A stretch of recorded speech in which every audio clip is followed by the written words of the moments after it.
Apat daw na pulis ang bumugbog sa barangay Kagawad na inakusahang sangkot sa iligal na droga sa Sevilla, Bohol. Rinig sa video ang pag-iyak at pagmamakaawa ng biktima.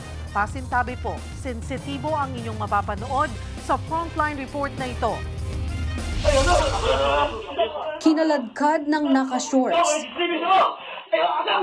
Muntik masikmuraan. Hanggang sa persahang hilain ng dalawang lalaki, si Barangay Kagawad Eric Gumanoy sa isang bahay sa Sevilla, Bohol. Ang matindi pa, kahit nagmamakaawa at umiiyak, hindi tinantanan ng mga lalaki si Gumanoy.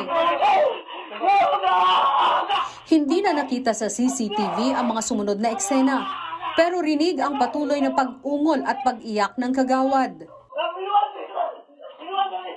Tumagal ng halos 5 minuto ang video. Kuha ang CCTV maghahating gabi nitong February 10. Kasagsagan niya ng bypass operation ng 4 na nakasibilyang pulis. At target nila mismo ang Barangay Kagawad na sangkot umano sa iligal na droga. Pero nauwi raw yan sa pambubugbog. Tad-tad ng pasa ang biktima sa braso nito. May mga sugat at galos din sa kanyang leeg at tiyan. Agad nagsumbong si Gumanoy sa Bohol Provincial Internal Affairs Service. Nagsampa siya ng reklamong administratibo sa 4 na pulis. Kabilang dyan ang hepe ng Sevilla Municipal Police Station, 2 police master sergeant at 1 patrolman. Sa isang pahayag, iginiit ng Bohol Police na hindi nito kinukonsinti ang ginawa ng mga pulis. Hihintayin daw muna nila ang supporting documents bago simulan ang formal proceedings. Nakausap naman ng News 5 si Police Major Ray Olar, ang tagapagsalita ng Bohol Police. Kwento niya, may 2 bersyon ng kwento silang pinag-aaralan. Ayon daw kasi sa mga sangkot na pulis, nakatakas sa bypass ang suspect matapos makuhanan ng iligal na droga.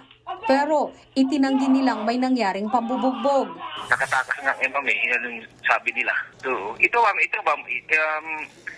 antayin na natin yung final investigation natin, yung resulta ng kung talaga, kung ano talagang nangyayari. Mahirap kasi 2 bersyon ng tinitingnan ko eh.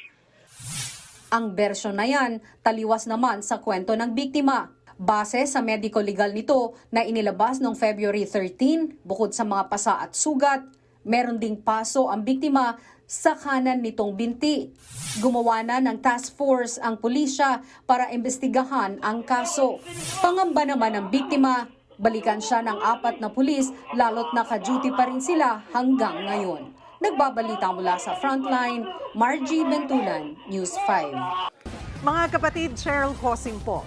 Maging maalam at may pakialam sa mga napapanahong issue at headlines. Mag-follow at mag-subscribe na sa social media pages ng News 5.